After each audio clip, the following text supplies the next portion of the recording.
Hello, नमस्कार. The MPSC classmate या YouTube चॅनलवर तुम्हा सर्वांचं परत एकदा स्वागत आहे. MPSC डेली PYQs अनालिसिस या सिरीजच्या माध्यमातून आपण दररोज 10 PYQs या ठिकाणी डिस्कस करतो आणि विषयनिहाय हे जे काही PYQs आहेत ते आपण या ठिकाणी डिस्कस करतो आहोत. ओके, सो पर डे पर सब्जेक्ट या पद्धतीने हे जे काही इनिशिएटिव्ह आहे ते आपण सुरू केलेलं आहे. सो या लेक्चरमध्ये आपण डे 88 ओके 88व्या दिवशी जे काही भूगोल या विषयाअंतर्गत प्रश्नांची किंवा PYQची 16वी सिरीज आपण या ठिकाणी बघणार आहोत. साधारणतः 160 प्रश्न या लेक्चर नंतर आपण सविस्तर प्रत्येक भूगोलाच्या प्रश्नाला सविस्तर सखोल पद्धतीने अनालिस केलेलो असणार आहे. ओके, सो येणारी राज्यसेवा किंवा कंबाईन पूर्व परीक्षा त्या अनुषंगाने मोस्ट एक्सपेक्टेड PYQच्या आधारावर आपण हे जे काही सिरीज आहे ते सुरू केलेलं आहे. ओके, सो एकंदरीतच येणाऱ्या परीक्षेमध्ये याचा नक्की फायदा होईल याची मला खात्री आहे. सो सुरू करूयात. आता पहिला जो प्रश्न या ठिकाणी विचारण्यात आलेला आहे तो एकंदरीतच खनिज संपत्ती, महाराष्ट्रातील जे काही खनिज साठे आहेत त्या संदर्भात या ठिकाणी प्रश्न आपल्याला विचारला गेलेला आहे. भारतातील लोह खनिजाचे एकूण साठ्यांपैकी किती टक्के साठे महाराष्ट्रात सापडतात किंवा आहेत अशा पद्धतीने या ठिकाणी प्रश्न विचारला गेलेला आहे. सो STI मुख्य परीक्षा 2019 मध्ये विचारण्यात आलेला प्रश्न. लोह खनिजांच्या साठ्यांपैकी किती टक्के साठे आपल्या महाराष्ट्रात सापडतात? 40%, 25%, 20% की 15%? ओके, सो या ठिकाणी लोह खनिजाच्या बाबतीत दिलेलं आहे. आता भारतातील जे काही लोह खनिज आहेत तर भारतातील एकूण लोह खनिजांपैकी जवळपास 20% साठे आपल्या महाराष्ट्रामध्ये आढळतो आहे. ओके, सो लक्षात ठेवा, एकूण लोह खनिज साठ्यापैकी भारतातील एकूण लोह खनिज साठ्यांपैकी 20% साठे आपल्या महाराष्ट्रामध्ये सापडतो आहे. आणि विशेषतः हे चंद्रपूर, गडचिरोली, नागपूर आणि गोंदिया अर्थात पूर्व विदर्भामध्ये आणि पूर्व विदर्भातील जे काही टेकोनाइट प्रकारचा खडक आहे त्यामध्ये हे जे काही लोह खनिज आहेत ते सापडत आहे. आणि कोकणामध्ये कोकण किंवा दक्षिण महाराष्ट्रामध्ये कोल्हापूर, रायगड, रत्नागिरी, सिंधुदुर्ग आणि सातारा या जिल्ह्यांमध्ये जांभा खडकात एकंदरीत लोह खनिज आपल्याला पाहावयास मिळतो. ओके, सो जांभा खडकात बॉक्साईटसाठी जांभा खडक प्रसिद्ध आहे. मात्र लोह खनिज देखील काही प्रमाणामध्ये त्या जिल्ह्यांमध्ये किंवा त्या खडकामध्ये आपल्याला दिसून येतो. ओके, सो लक्षात ठेवा, पूर्व विदर्भ आणि कोकण, ओके, दक्षिण कोकण. सो या ठिकाणी या प्रश्नाचा योग्य पर्याय असणार आहे पर्याय क्रमांक 2, 20% साठे. ओके, सो महाराष्ट्रामध्ये लोह खनिजांचा एकूण साठ्यांपैकी 20% साठे आपल्या महाराष्ट्रामध्ये सापडत आहे. आता पूर्व विदर्भातील जे काही गडचिरोली आहे, सो गडचिरोली आणि चंद्रपूर जिल्ह्यामध्ये एकूण महाराष्ट्रातील जे काही खनिजाचे प्रमाण आहे त्यापैकी 60 ते 70% त्या ठिकाणी आपल्याला लोह खनिजाच्या बाबतीत आपल्याला दिसून येतो. ओके, उच्च दर्जाची लोह खनिज. सो पुढे जाऊयात. नंतरचा प्रश्न आहे STI मुख्य परीक्षा 2014 मध्ये विचारण्यात आलेला प्रश्न. खालील आकृती दिलेली आहे आणि त्यामध्ये 4 जिल्ह्यांचे नकाशे दिलेले आहे आणि त्या प्रश्नात आपल्याला डावीकडून उजवीकडे अरेंज करा. ओके, किंवा त्याचा कुठला क्रम बरोबर आहे अशा पद्धतीने या ठिकाणी प्रश्न विचारला गेलेला आहे. ओके, सो यवतमाळ, ठाणे, पुणे, नगर. ओके, सो असे दिलेलं आहे. सो या ठिकाणी जर आपण मॅपमध्ये बघितलं तर आपल्याला हे जे काही जिल्हे आहेत या आकृतीच्या स्वरूपात दिलेले. ओके, सो यामध्ये काय दिसून येतं तर सर्वात आधी जो काही जिल्हा आहे तर या ठिकाणी आपल्याला हे जे काही अहमदनगर जिल्हा अशा स्वरूपात मॅपमध्ये दिलेला आहे. ओके, सो अहमदनगरचा नकाशा या पहिल्या स्थानी आहे. त्यानंतर दुसऱ्या स्थानी एकंदरीतच पुणे जिल्ह्याविषयी दिलेला आहे. ओके, सो पुणे जिल्हा. त्यानंतर आहे तिसऱ्या स्थानी यवतमाळ. ओके, सो यवतमाळचा नकाशा या ठिकाणी बघू शकता अशा पद्धतीने या ठिकाणी यवतमाळचा नकाशा या ठिकाणी दिलेला आहे. आणि चौथ्या स्थानी दिलेला आहे एकंदरीतच डावीकडून उजवीकडे गेलं तर ठाणे. ओके, सो ठाणेच्या दिलेला आहे. सो आधी 2014 पूर्वी जे विभाजन होण्यास आधी, ओके, सो विभाजन होण्याचा आधीचा जो काही ठाणे आणि पालघर एकत्र होतं तर त्याचा नकाशा या ठिकाणी दिलेला आहे. ओके, सो अहमदनगर, पुणे, यवतमाळ आणि ठाणे या प्रश्नाचा योग्य पर्याय असणार आहे पर्याय क्रमांक 3. ओके, सो अशा पद्धतीने पूर्वी नकाशा बेस किंवा एकंदरीतच मॅप बेस किंवा आकृती बेस प्रश्न विचारले जायचा. सध्या ते प्रश्न फार क्वचित प्रमाणामध्ये विचारले जात आहे. ओके, सो पुढे जाऊयात. पुढचा प्रश्न आहे कंबाईन गट पूर्व परीक्षा. ओके, कंबाईन गट पूर्व परीक्षा 2022 मध्ये विचारण्यात आलेला प्रश्न. अस्तंबा हे उंच शिखर महाराष्ट्रातील कोणत्या पर्वतरांगेत आढळते? अशा पद्धतीने या ठिकाणी प्रश्न विचारला गेलेला आहे. महादेव, हरिश्चंद्र, सातपुडा, सह्याद्री. ओके, सो अस्तंबा नावाचं जे काही पर्वत शिखर आहे, ओके, सो कुठल्या किंवा अस्तंबा डोंगर कुठल्या पर्वत श्रेणीमध्ये आढळतो आहे? सो या ठिकाणी लक्षात घ्या, जे काही अस्तंबा शिखर आहे एकंदरीतच त्याला अस्तंबा देखील म्हटलं जातं. सो महाराष्ट्रातील सातपुडा पर्वत श्रेणी, ओके, सो सातपुडा पर्वत श्रेणीमध्ये नंदुरबार जिल्ह्यामध्ये हे जे काही अस्तंबा डोंगर आहे ते स्थित आहे. ओके, एकंदरीतच जी काही पूर्व पश्चिम अशा पद्धतीने महाराष्ट्राच्या अगदी डोक्यावर ही जी काही पर्वत श्रेणी आहे ती विस्तारलेली आहे. ओके, सो यामध्ये अस्तंबा जे काही शिखर आहेत एकंदरीतच नंदुरबार जिल्ह्यामध्ये ते स्थित आहे. ओके, आणि त्याची जी उंची आहे ती साधारणतः 1325 मीटर. ओके, सो उंची लक्षात ठेवा, 1325 मीटर या अस्तंबा पर्वताची उंची आहे. ओके, सो या ठिकाणी मॅपमध्ये देखील दिलेलं आहे अस्तंबा. ओके, सो या ठिकाणी अस्तंबा दिलेला आहे आणि एकंदरीतच त्याची उंची दिलेली आहे 1325 मीटर. ओके, सो त्याच्या उत्तरेला तोरणमाळ. ओके, सो तोरणमाळ हे जे काही शिखर आहे ते आहे 1150 मीटरचं. हे देखील नंदुरबारमध्ये आपल्याला बघायला मिळतो. त्यानंतर सातपुडा पर्वत रांगेमध्ये इकडे गाविलगड टेकड्या वगैरे, त्यानंतर अमरावती जिल्ह्यात आलं तर आपल्याला काय दिसून येतं तर वैराट. ओके, सो वैराट पर्वत, त्यानंतर चिखलदरा ही थंड हवेची ठिकाणे वगैरे या सातपुडा पर्वत रेंजमध्ये स्थित आहेत. ओके, सो लक्षात ठेवा अस्तंबा डोंगर हे सातपुडा पर्वत रांगेत स्थित आहे. सो पर्याय क्रमांक 3 या प्रश्नाचं योग्य पर्याय असणार आहे. त्यानंतरचा प्रश्न आहे, एकंदरीतच नदी प्रणालीवर आधारित प्रश्न विचारला गेलेला आहे. कंबाईन गट ब पूर्व परीक्षा 2017 मध्ये. ओके, सो कंबाईन पूर्व परीक्षेत विचारण्यात आलेला प्रश्न काय विचारलेला आहे की खालील विधाने पहा आणि आपल्याला एकंदरीतच बरोबर विधान फाइंड आउट करायचं आहे. स्टेटमेंट दिलेलं आहे, पंचगंगा व कृष्णा नद्यांचा संगम नरसोबाची वाडी या ठिकाणी झालेला आहे का? ओके, सो कृष्णा व पंचगंगा ही नद्या आहेत ते त्यांचा संगम नरसोबाची वाडी आहे. त्यानंतर ब दिलेला आहे, कृष्णा व भीमा नद्यांची खोरी महादेव डोंगर रांगेमुळे वेगळे झालेले आहे. ओके, सॉरी, जे काही कृष्णा नदी आणि भीमा नदी आहेत तर त्या नद्या खोऱ्यांमुळे किंवा त्या नदी खोरे आहेत ते महादेव डोंगर रांगेमुळे वेगळे झालेले आहेत का? त्यानंतर आहे वर्धा व वैनगंगा या नद्यांचा एकत्रित प्रवासास प्राणहिता म्हटला जातो आहे. सो कुठला स्टेटमेंट या ठिकाणी योग्य असणार आहे?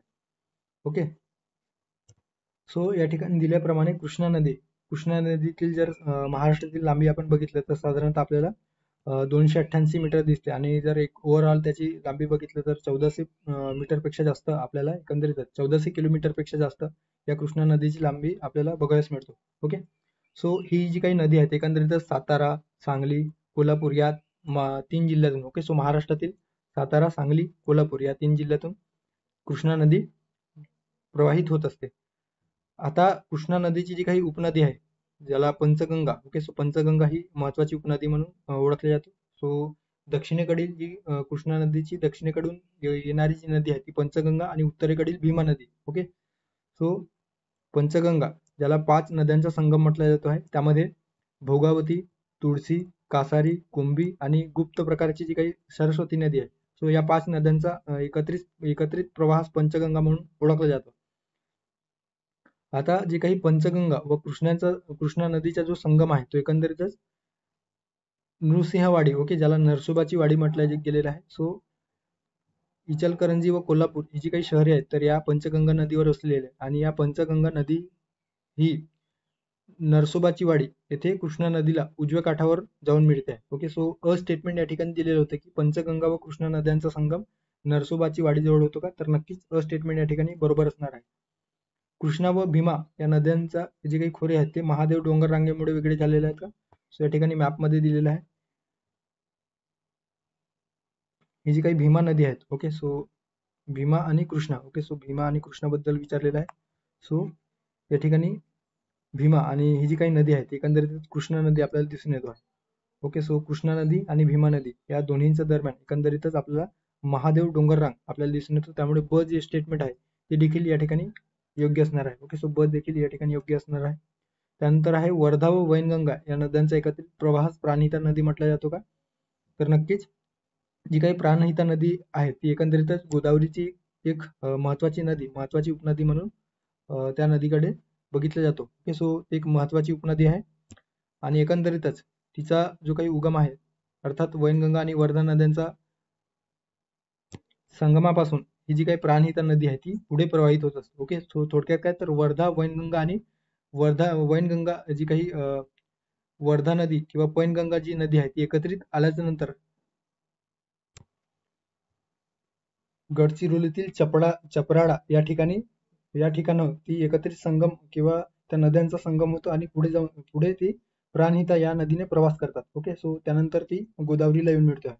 सो गोदावरीची एक उपनदी म्हणून या प्राणहिता नदीकडे बघितलं जातं. सो क देखील या ठिकाणी योग्य असणार आहे. ओके, सो अ स्टेटमेंट, ब स्टेटमेंट आणि क स्टेटमेंट तीनही स्टेटमेंट या ठिकाणी योग्य असल्या कारणानं वरील सर्व विधाने अर्थात विधाने अ, ब आणि क बरोबर असणार आहे. ओके, सो पर्याय क्रमांक 4 या प्रश्नाचं योग्य पर्याय आहे असं आपण म्हणू शकतो. त्यानंतरचा प्रश्न आहे राज्यसेवा मुख्य परीक्षा 2022 मध्ये विचारण्यात आलेला प्रश्न. ओके, सो 2022च्या मुख्य परीक्षेत विचारला गेलेला प्रश्न. राष्ट्रीय उद्याने किंवा अभयारण्य दिलेले आहेत आणि त्या अभयारण्यामध्ये कुठल्या संरक्षित प्राणी आढळतात अशा पद्धतीने या ठिकाणी दिलेलं आहे. ओके, सो अबोहार, काळवीट त्या ठिकाणी प्रसिद्ध आहे का? त्यानंतर मायनी पक्ष्यांसाठी तो अभयारण्य प्रसिद्ध आहे का? त्यानंतर राधानगरी अभयारण्य गव्यांसाठी प्रसिद्ध आहे का? आणि पेंच अस्वलांसाठी प्रसिद्ध आहे का? तो कुठला स्टेटमेंट या ठिकाणी बरोबर आहे? ओके, आपल्याला बरोबर जोडी या ठिकाणी फाइंड आउट करायचं आहे. ओके, सो अ ब क वरीलपैकी सर्व. ओके, सो जे काही अबोहार जे काही अबोहार नावाचं जे काही अभयारण्य आहे राष्ट्रीय उद्यान आहे ते एकंदरीतच काळविटांसाठी प्रसिद्ध असलेले पंजाबमधील एक अभयारण्य आहे. ओके, सो पंजाबमधील काळविटांसाठी प्रसिद्ध असलेले अभयारण्य आहे. त्यामुळे अ जे स्टेटमेंट आहे, अ जी जोडी आहे त्या ठिकाणी योग्य असणार आहे. त्यानंतर आहे मायनी अभयारण्य. सो मायनी अभयारण्य कुठे दिसून येतो? तर मायनी अभयारण्य एकंदरीतच सातारा जिल्ह्यामध्ये दिसून येतो आणि पक्ष्यांसाठी प्रसिद्ध असणारा अभयारण्य म्हणून या मायनी अभयारण्याकडे बघितलं जातं. ओके, सो ब जे स्टेटमेंट आहे ते या ठिकाणी योग्य असणार आहे. आणि तिसरा क स्टेटमेंट आहे राधानगरी गवा. ओके, सो राधानगरी अभयारण्य कुठं आहे? तर कोल्हापूरमध्ये आपल्याला ही जी काही राधानगरी अभयारण्य आहे ती दिसून येतो आहे. आणि या राधानगरी अभयारण्यामध्ये जी काही प्राणी आहेत तर गव्यांसाठी प्रसिद्ध असलेले अभयारण्य म्हणून या अभयारण्याकडे बघितलं जातं. सो क जे स्टेटमेंट आहे ते देखील बरोबर असणार आहे. आणि चौथा ड पर्याय दिलेला आहे किंवा ड जोडीत दिलेला आहे पेंच अस्वल. सो पेंच जे काही राष्ट्रीय उद्यान आहे ते एकंदरीतच महाराष्ट्रातील नागपूर जिल्हा आणि उत्तरेकडे जर आपण महाराष्ट्राच्या उत्तरेकडे मध्य प्रदेश, सो मध्य प्रदेशातील सिवनी जिल्हा या दोन्ही जिल्ह्यांच्या दरम्यान जे काही पेंच राष्ट्रीय उद्यान आहे किंवा राष्ट्रीय व्याघ्र प्रकल्प आहे ते पसरलेला आहे किंवा विस्तारलेला आहे. सो एकंदरीतच हे जे काही अभयारण्य आहे किंवा राष्ट्रीय उद्यान आहे ते वाघांसाठी प्रसिद्ध आहे. ओके, सो वाघांसाठी प्रसिद्ध असलेला अभयारण्य म्हणून या पेंच राष्ट्रीय उद्यानाकडे बघितलं जातं. सो या ठिकाणी ड साठी अस्वल दिलेलं होतं. ओके, या ठिकाणी अस्वल हे जोडी चुकीची असणार आहे. सो ते वाघांसाठी प्रसिद्ध आहे. त्यामुळे अ, ब आणि क या प्रश्नाचा योग्य पर्याय असणार आहे पर्याय क्रमांक 3. ओके, सो पुढे जाऊयात. त्यानंतरचा प्रश्न आहे लोकसंख्या संदर्भाने किंवा लोकसंख्याचं जे काही लोकसंख्या वाढ आहे दशवार्षिक वाढ त्या अनुषंगाने महाराष्ट्रातील लोकसंख्येच्या संदर्भात या ठिकाणी प्रश्न विचारला गेलेला आहे. 2001 ते 2011 या कालावधीत महाराष्ट्रातील लोकसंख्या वाढीमध्ये जी काही घट झालेली आहे, ओके, जे काही 10 वार्षिक वाढ आहे त्याच्यामध्ये कोणत्या जिल्ह्यांमध्ये घट झालेली आहे अशा पद्धती या ठिकाणी प्रश्न विचारला गेलेला आहे. ओके, सो राज्यसेवा मुख्य परीक्षा 2013 मध्ये विचारण्यात आलेला प्रश्न ठाणे, मुंबई, रत्नागिरी, सिंधुदुर्ग. सो कोणत्या जिल्ह्यांमध्ये एकंदरीत 2001 ते 2011च्या जे काही दशवार्षिक वाढ आहे या दरम्यानचा तर त्याच्यामध्ये आपल्याला वाढीमध्ये घट दिसाव्यास मिळतो आहे.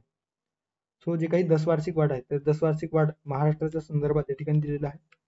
2001 ते 2011 या 10 वार्षिक काळामध्ये महाराष्ट्रातील लोकसंख्येच्या वाढीचा जो काही दर आहे तो एकंदरीतच 15.99%. ओके, सो 15.99% अशा पद्धतीचे आपल्याला या ठिकाणी दिसून येतो. ओके, सो जवळपास 16% इतका जो काही 10 वार्षिक वाढ आहे ते आपल्याला दिसाव्यास मिळतो किंवा पाहाव्यास मिळतो. त्यानंतर आहे राष्ट्रीय स्तरावर जर हेच विचार केला तर 17.64%. ओके, सो 17.64% 10 वार्षिक वाढ राष्ट्रीय स्तरावर आपल्याला बघायला मिळतो. त्यानंतर आहे भारतात लोकसंख्या वाढीच्या जो काही दरात महाराष्ट्राचा कितवा क्रमांक लागतो तर 21वा क्रमांक लागतो, लक्षात ठेवा. एकंदरीतच लोकसंख्या वाढीमध्ये दशवार्षिक वाढीमध्ये महाराष्ट्राच्या भारतामध्ये कितवा क्रमांक लागतो, तर 21वा क्रमांक. 61 ते 71. ओके, सो 1961 ते 1971 या दरम्यान जो काही वाढीचा दर होता तो महाराष्ट्राच्या संदर्भात सर्वाधिक होता, 27.45%. ओके, सो एकंदरीतच महाराष्ट्राची निर्मिती आणि 71 अशा जो काही सुरुवातीचा जो काही काळ आहे त्यामध्ये 27.45 हा सर्वाधिक दशवार्षिक वाढीचा काळ या कालावधीमध्ये आपल्याला पाहायला मिळतो. सर्वाधिक दशवार्षिक वाढ कुठल्या प्रशासकीय विभागामध्ये झालेला आहे असा जर प्रश्न आला तर लक्षात ठेवा, सर्वाधिक आहे छत्रपती संभाजीनगर 19.85% आणि सर्वात कमी असणार आहे नागपूर 10.03%. ओके, सो अशा पद्धतीने हे जी काही दशवार्षिक वाढ आहे त्या संदर्भात दिलेलं आहे. आता पहिले 5 व शेवटचे 5 जिल्हे ज्यामध्ये 2001 ते 2011 या दरम्यान जी काही लोकसंख्येतील जो काही दशवार्षिक वाढ आहे त्याच्यामध्ये कशा पद्धतीने बदल झालेला आहे त्या संदर्भात लक्षात घ्या. सर्वाधिक वाढीमध्ये ठाणे, पुणे, छत्रपती संभाजीनगर, नंदुरबार आणि नाशिक असे 5 जिल्हे या ठिकाणी दिलेले आहे. ओके, सो ठाणेमध्ये सर्वाधिक दशवार्षिक वाढ पाहायला मिळतो 36.1%. ओके, सो या ठिकाणी आपल्या पर्यायात जे दिलेलं आहे की कुठल्या जिल्ह्यामध्ये लोकसंख्या वाढीमध्ये घट दिसतो आहे, सो अ जे स्टेटमेंट आहेत अ मध्ये दिलेलं आहे ठाणे. सो ठाणे या ठिकाणी आपला पर्याय असणार नाही, कारण ठाणेमध्ये सर्वाधिक वाढ दिसतो आहे, त्यामध्ये घट दिसून येत नाही. त्यामुळे अ पर्याय असणारा जो काही पर्याय या ठिकाणी दिलेला आहे ते आपण एलिमिनेट करू शकतो. ओके, सो पर्याय क्रमांक 1 आणि पर्याय क्रमांक 4 या ठिकाणी एलिमिनेट होत आहे. त्यानंतर या ठिकाणी मुंबई, रत्नागिरी आणि सिंधुदुर्ग दिलेला आहे. सो लक्षात ठेवा, मुंबई शहर वाढीचा जो दर आहे ते एकंदरीतच मायनस मध्ये आहे. ओके, नेगेटिव्ह मध्ये आहे. सो मायनस किंवा वजा 7.56%. ओके, सो अशा पद्धतीने दिलेलं आहे. आणि रत्नागिरी वजा 4.8%. त्यानंतर सिंधुदुर्ग वजा 2.2%. ओके, त्यानंतर भंडारा आहे आणि वर्धा आहे आणि त्यानंतर 5व्या स्थानी भंडारा. ओके, सो हे लक्षात ठेवा, कुठल्या जिल्ह्यांमध्ये जो काही लोकसंख्या वाढीचा जो दर आहे 2001 ते 2011 या दरम्यान, सो कुठल्या जिल्ह्यामध्ये नकारात्मक स्वरूपाचा आहे असा जर प्रश्न विचारला तर मुंबई शहर, रत्नागिरी आणि सिंधुदुर्ग. ओके, सो मुंबई शहरमध्ये सर्वाधिक नकारात्मक दर आपल्याला दिसतो, त्यानंतर आहे रत्नागिरी आणि त्यानंतर आहे सिंधुदुर्ग. ओके, सो किमान 3 जिल्हे तरी लक्षात ठेवा. सो या प्रश्नाचा योग्य पर्याय असणार आहे एकंदरीत मुंबई, रत्नागिरी आणि सिंधुदुर्ग या जिल्ह्यांमध्ये वाढीचा जो काही वाढीचा जो दर आहे तो एकंदरीत मायनस मध्ये किंवा निगेटिव्ह मध्ये दिसतो आहे. सो ब क ड या प्रश्नाचा योग्य पर्याय असणार आहे पर्याय क्रमांक 3 ब क ड. त्यानंतरचा प्रश्न आहे समृद्धी महामार्गाच्या संदर्भाने राज्यसेवा मुख्य परीक्षा 2020 मध्ये विचारला गेलेला प्रश्न. खालील विधाने पहा. अ स्टेटमेंट दिलेलं आहे, समृद्धी महामार्गाची लांबी 601 किलोमीटर आहे. ब स्टेटमेंट, समृद्धी महामार्गामुळे मुंबई ते नागपूर हे अंतर 8 तासात पूर्ण करता येईल का. आणि क स्टेटमेंट दिलेलं आहे, हे जे काही महामार्ग आहे ते औरंगाबाद शहराच्या दक्षिण बाजूने गेलेला आहे. ओके, सो औरंगाबाद शहराच्या दक्षिण बाजूने गेलेला आहे अशा पद्धतीने या ठिकाणी दिल्या गेलेला आहे. ओके, सो आता कुठलं स्टेटमेंट या ठिकाणी योग्य असणार आहे. ओके, आपल्याला बरोबर स्टेटमेंट फाइंड आउट करायचं. ओके, सो बरोबर या ठिकाणी कुठलं विधान असणार आहे. आता जे काही समृद्धी महामार्ग आहे ज्याला हिंदू हृदय सम्राट बाळासाहेब ठाकरे यांचं नाव दिलेलं आहे. ओके, सो हिंदू हृदय सम्राट बाळासाहेब ठाकरे महाराष्ट्र समृद्धी महामार्ग असे नाव त्याला दिलेलं आहे. आणि एकंदरीतच त्याची जी काही लांबी आहे ते आपल्याला महाराष्ट्रामध्ये 701 किलोमीटर. ओके, सो 701 किलोमीटरची लांबी आपल्याला या ठिकाणी दिसतो आहे. अंतर कुठल्या 2 शहरांदरम्यान आहे तर नागपूर व मुंबई. ओके, सो नागपूर व मुंबई या 2 ठिकाणां किंवा 2 जिल्ह्यांच्या दरम्यान हे जे काही महामार्ग आहे ते विस्तारलेले आहे. फक्त महाराष्ट्रामध्ये याचा विस्तार आहे. महाराष्ट्रातील 10 जिल्ह्यांमधून हे जे काही महामार्ग आहे ते तयार करण्यात आलेला आहे. ओके, सो 10 जिल्ह्यामध्ये हे महामार्ग जातो आहे, ज्यामध्ये नागपूर, वर्धा, अमरावती, वाशिम, बुलढाणा, अकोला, जालना, औरंगाबाद, अहमदनगर, ठाणे, सो असे 10 जिल्हे दिलेले आहेत. यामध्ये 6 लेन द्रुतगती महामार्ग आहे. आणि प्रवासाचा वेळ या महामार्गामुळे जो काही अपेक्षित प्रवासाचा वेळ आहे तो किती तासाने कमी करता येईल अशा पद्धतीने एकंदरीतच या ठिकाणी दिलेला आहे. सो लक्षात ठेवा, नागपूर ते मुंबई दरम्यानचा जो काही प्रवास वेळ आहे तो एकंदरीतच 8 तासांवर आणणे हे या समृद्धी महामार्गाचा एकंदरीतच तयार करण्याचा किंवा समृद्धी महामार्गाचा एक लक्ष्य म्हणून या ठिकाणी आपण कन्सिडर करू शकतो. ओके, सो 10 जिल्हे दिलेले आहेत. ओके, सो नागपूर, वर्धा, अमरावती, वाशिम, बुलढाणा, औरंगाबाद, जालना, नगर, नाशिक, ठाणे. ओके, आता अ स्टेटमेंट दिलेलं आहे. तर अ स्टेटमेंटमध्ये काय दिसून येतं, तर समृद्धी महामार्गाची जी लांबी आहे ती 601 किलोमीटर आहे, अशा पद्धतीने या ठिकाणी दिलेलं आहे.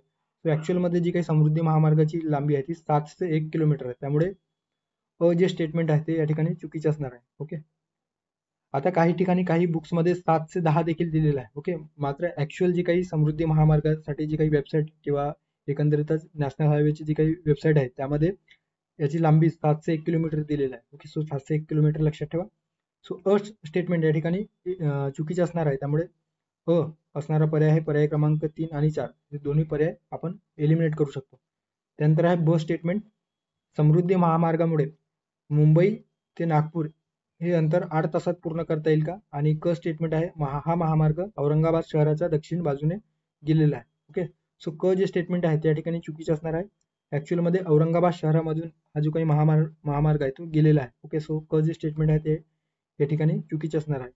सो पर्याय क्रमांक 1 देखील या ठिकाणी एलिमिनेट होऊ शकतो आणि त्यानंतर फक्त पर्याय क्रमांक 2 फक्त ब हे जे काही विधान आहे ते योग्य असणार आहे.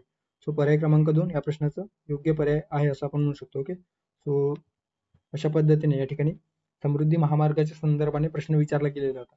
आता जी काही शक्तीपीठ जो महामार्ग आहे तो महामार्ग तयार करण्यासाठी जो प्रस्ताव आहे तो राज्य सरकारने आणलेला आहे आणि एकंदरीतच नागपूर ते गोवा अशा पद्धतीने नागपूर ते गोव्यापर्यंतचा जो काही अंतर आहे तो या शक्तीपीठ जे काही महामार्ग आहेत त्या संदर्भाने एकंदरीत प्रस्तावित आहे आणि साधारणतः 760 किलोमीटर. ओके, सो 760 किलोमीटर लांबी असणार आहे. अशा पद्धतीने या शक्तीपीठ महामार्गाच्या संदर्भाने प्रस्तावित जे काही प्रकल्प आहे ते सध्या आपल्या महाराष्ट्रामध्ये गव्हर्नमेंट इनिशिएट करणार आहे. ओके, सो ते देखील लक्षात ठेवा. पुढे जाऊयात.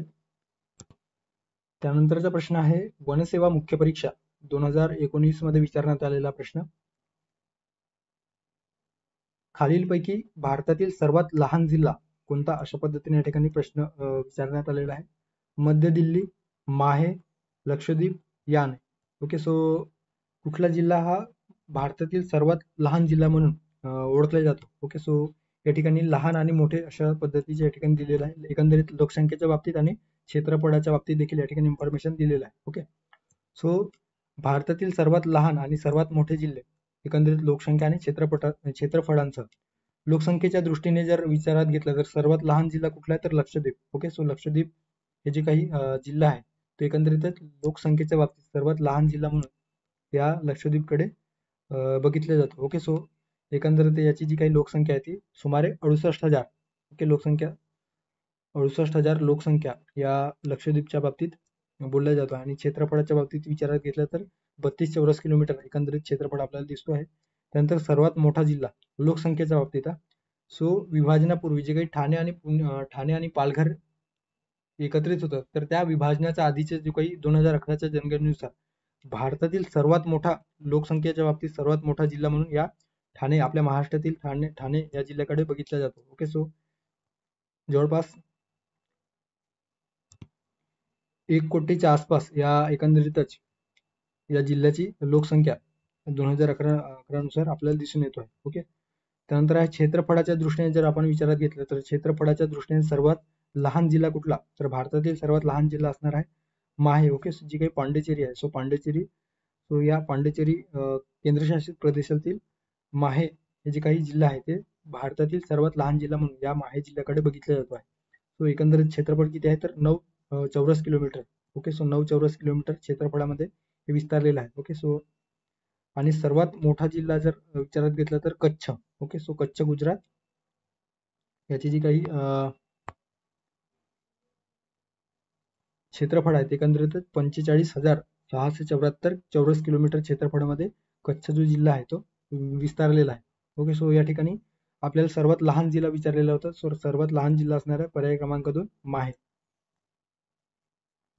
त्यानंतरचा प्रश्न आहे एकंदरीतच जे काही बहिर्गत शक्तीमुळे खनन आणि संचयन कार्यामुळे किंवा विशेषतः खनन कार्यामुळे जे काही भूरूपे तयार होतात, ओके, मग ते नदी प्रणालीमुळे असो, हिमनदीमुळे असो, वारा असेल किंवा समुद्र लाटा असेल, सो हे वेगवेगळे जे काही बहिर्गत शक्ती आहे त्यामुळे जे नदी प्रणाली संदर्भाने असेल किंवा हिमनदीच्या स्वरूपामध्ये जे बहिर्गत शक्ती आहे त्यांनी जो काही भूरूप तयार केलेला आहे किंवा खनन किंवा संचयन कार्यामुळे जी काही भूरूपे निर्माण झालेली आहेत त्या संदर्भाने या ठिकाणी प्रश्न विचारला गेलेला आहे. मुख्य परीक्षेमध्ये, राज्यसेवा मुख्य परीक्षेमध्ये यावर 100% प्रश्न असतो. राज्यसेवा पूर्व परीक्षेत देखील 100% यावर प्रश्न विचारला जातो. किमान एक तरी प्रश्न यावर असतो. ओके, सो त्यामुळे जे काही टॉपिक आहे ते करणे महत्वाचं आहे. ओके, आणि त्यासाठी आपले जे काही स्टेट बोर्ड 8वी आणि 9वीचे जे काही स्टेट बोर्ड आहे त्यामध्ये हे विस्तारित स्वरूपामध्ये दिलेलं आहे. नाहीतर मग जे काही 11वीचे स्टेट बोर्ड आहे त्यामध्ये देखील हे अधिक सखोल पद्धतीने स्पष्ट केलेलं आहे. सो या ठिकाणी प्रश्नात विचारला गेलेला आहे की बहिर्गत शक्तीच्या खनन कार्यामुळे, ओके, सो खनन ज्याला अपक्षरण कार्य म्हणून म्हटलं गेलेलं आहे, सो खनन कार्यामुळे काही भूरूपांच्या आकृत्या खाली दिलेल्या आहेत, त्यांची निर्मिती कोणत्या बहिर्गत शक्तीमुळे झालेली आहे. सो त्यांचा योग्य पर्याय निवडा अशा पद्धतीने ठिकाणी दिलेला आहे. यू आकाराची दरी, घडई, बारखान, कमान, ओके, सो जे काही भूरूपे आहेत ते या ठिकाणी दिलेले आहे आणि त्या कुठल्या बहिर्गत शक्तीमुळे तयार झालेल्या आहे अशा पद्धतीने ठिकाणी दिलेले आहे, ज्यामध्ये हिम नदी असेल, वारा असेल किंवा समुद्र लाट. सो आता नदीच्या खनन कार्यामुळे जे काही एकंदरीतच भूरूपे तयार होतात तर त्यामुळे कुठले भूरूपे आहेत तर घडई, ओके, नंतर आहे व्ही आकाराची दरी आणि धबधबा. हे जे काही भूरूपे आहेत एकंदरीतच या नदीच्या खनन कार्यामुळे किंवा नदी या बहिर्गत शक्तीमुळे दिसून येतो आहे. ओके, सो या ठिकाणी घडई दिलेला आहे. सो घडई कुठल्या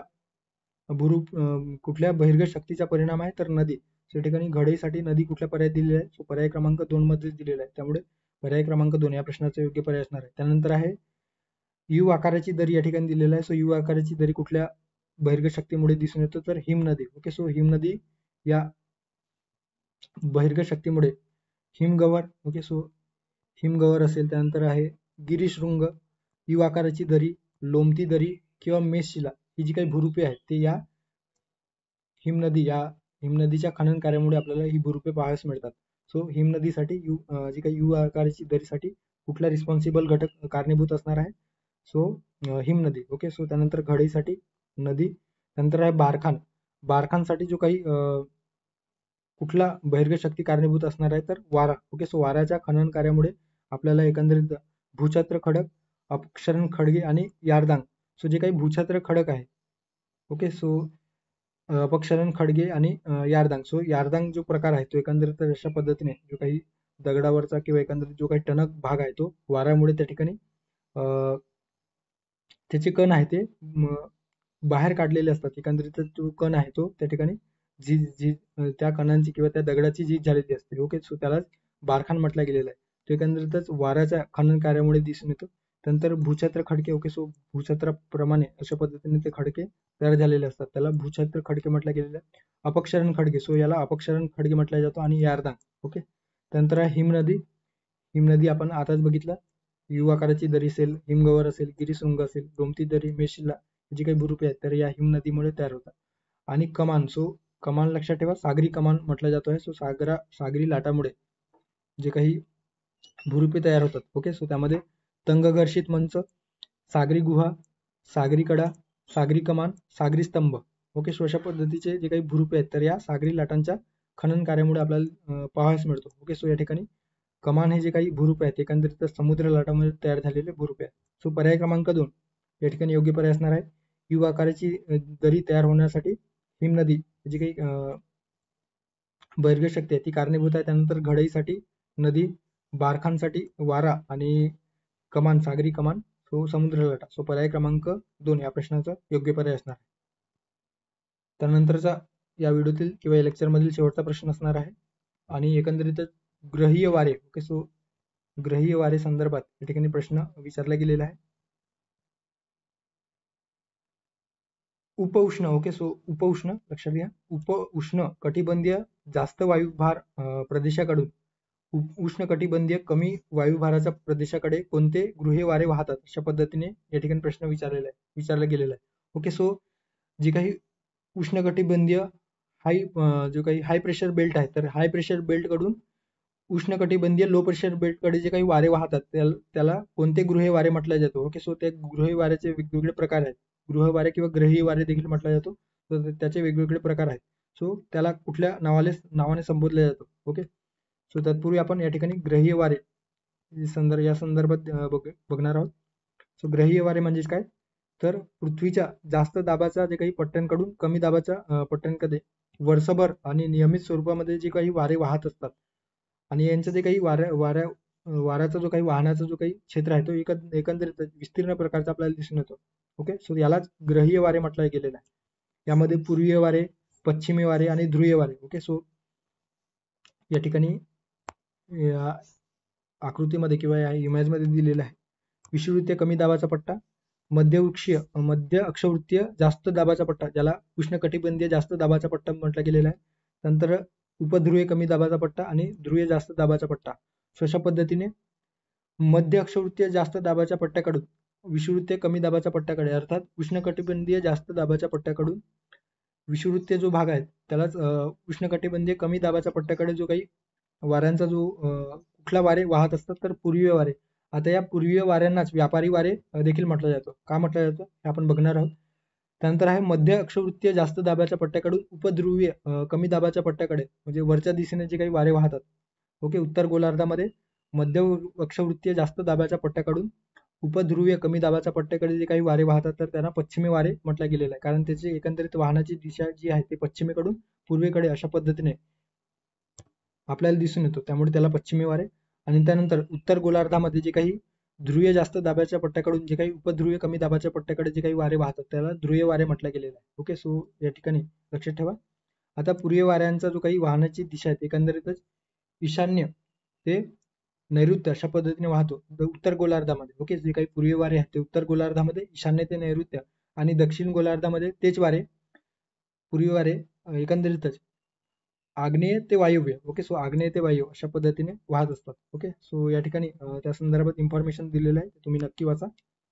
आता हे जे काही पूर्वीय वारे आहेत तर त्या पूर्वीय वाऱ्यांना जे या ठिकाणी प्रश्नात विचारले गेलेले आहे की उष्णकटिबंधीय जास्त वायुभार पट्ट्याकडून उष्णकटिबंधीय अर्थात विषुववृत्तीय जो पट्टा आहे त्याला उष्णकटिबंधीय म्हटलं गेलेला आहे आणि कमी वायुभाराचा पट्टा या ठिकाणी असतो. सो हे जे काही वारे वाहतात त्याला पूर्वीय वारे म्हटलं गेलेलं आहे. आता या ठिकाणी पर्याय दिलेला आहे आवर्ती वारे, प्रत्यावर्ती वारे, प्रतिव्यापारी वारे, व्यापारी वारे. सो याला कुठल्या नावाने संबोधलं जातं, सो व्यापारी वारे या नावाने संबोधलं जातं. आता का व्यापारी वारे या नावाने संबोधलं जातं, सो लक्षात ठेवा.